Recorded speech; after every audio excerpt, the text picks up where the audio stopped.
Now this is an oldie but a goodie. Actually, to be honest, I had an email recently from somebody asking for this recipe, and I did it mostly 7 or 8 years ago. So I thought I could repeat it today because it is a ripper, and it's a pork belly curry from Goa. Now Goa is the Portuguese part of India. When I say the Portuguese, it was settled by the Portuguese, and their most famous dish is beef Vindaloo, which blows your head off. So their food is a little different to the rest of India because it's got a bit of a Portuguese influence, and sometimes it's fiery hot. This has got a bit of spice. It doesn't blow your head off, but it's got a bit of spice.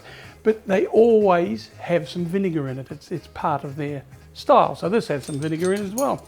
But first of all, we're going to make a marinade for this pork. I've got some grain mustard, and I want 1.5 tablespoons of that. 1 tablespoon of red wine vinegar, good tablespoon of chili paste, 1.5 teaspoons of ground cumin. Actually, I saw a lady on television just recently who made the most beautiful Anzac biscuits, what I'm going to try because they look wonderful. I've always loved Anzac biscuits, and I've never really made a brilliant version, I have to be honest. So there is a point to the story. 1.5 teaspoons of turmeric, and a decent amount of salt, and also some freshly ground pepper. Now, I was in the middle of telling you the story about this lady who made these beautiful Anzac biscuits. I've never seen anyone measure anything so accurately. Everything that she did was just 100%. And I thought to myself, that's what I'm going to do next time. Well, it lasted about 3 seconds because I didn't do it. But when I do try her recipe for her Anzac biscuits, I think I better try to do that. I'm going to leave this for a couple of hours. Now what I've got here, just to show you guys, I've got some pork belly, which I asked the butcher to take the bones off and take the skin off as well. I told him to leave them both in a piece, and I'm going to cook them separately just to have a bit of a crackling and all that. But so I've cubed that pork belly itself, and I asked him also the other thing, 1 kilo of pork belly after he's taken the skin and bones off. See, because if you ask for 1 kilo of pork belly, he then takes the skin, he takes the bones off, you end up with about 1/2 kilo because they're quite heavy. And I'm just going to toss that around really, really well, and I'm going to put that in the fridge, cover it up, put it in the fridge, and I'm going to leave it for about 2 hours.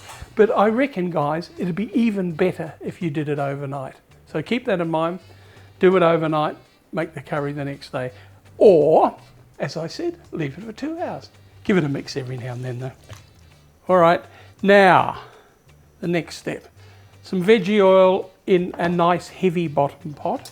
I've got 1.5 large onions, which I've sliced, a really good knob of ginger, which I've grated, and 3 cloves of garlic, which I have also just sliced. And we're just going to throw those in, and we're going to cook that until they're tender. I don't want them super coloured, wouldn't mind a little bit of colour. So just break up that onion. And as I said, I certainly don't want the onion to burn, but I wouldn't mind just a smidgen of colour. All right, this is looking quite good. It's got a bit of colour there. Now what we do is I've got a cinnamon stick and I've got 6 cardamom pods. Just have a look at those. And I've just smashed those a bit just to release the aromas. If you leave them whole, you don't get any aroma from them whatsoever. Just get the back of your knife and just give it a whack. And then I throw in my pork, which, as you know, I've marinated for a couple of hours, and that spice mix. And I've also mixed it up every now and then. So I just keep mixing that up, and that's just to toast the spices that are on the pork. You know I keep harping on about it, but I talk about when you have a curry or, Indian food or anything with a lot of spices in, you always toast those spices to release their aromas. And that's exactly what I'm doing now. All right, that's looking good.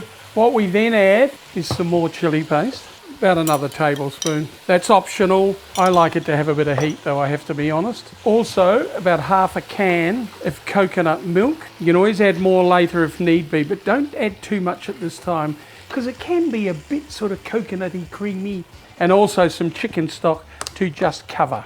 And I'll also add some salt. Won't bother about pepper, and I'll tell you the reason why is because it's got all those spices in, so you don't need pepper. Now we bring it to the boil, and then we turn it right down, and we simmer it I reckon for about an hour to an hour and a quarter, but of course it depends on the pork.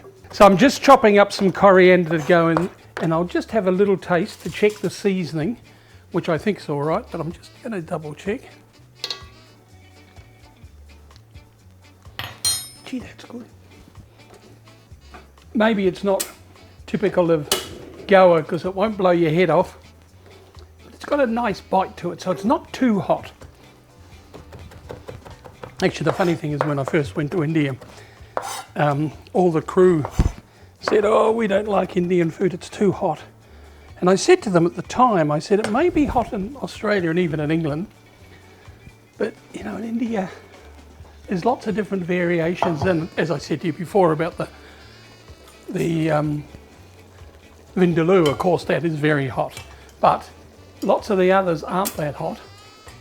So, you know, they really loved it. They loved the food, you know, because so much of it is fragrant as opposed to heat. And they just loved the food, which was really nice. I was thrilled for them. I remember, who was it? Oh, our wonderful spin bowler, Shane Warne, getting baked beans sent over because he decided he didn't like Indian food. Baked beans sent over from Australia. Did you see me roll my eyes? Because I did. And I never roll my eyes, but that was just, I just thought, it was hilarious. You'd serve this with rice, of course. Put some sprigs on the top. Coriander sprigs, that is. A beer to go with this. Now, we could have something like a Kingfisher, which is the famous beer from India. I couldn't find any. So what I've got here is a Moondog, which is a nice big bold craft beer. So I thought that'd be a nice, and I thought because it's a classy curry, I thought we'd serve it in a glass for a change. It's a Love Tap double lager. That sounds fair, doesn't it? With this delightful curry.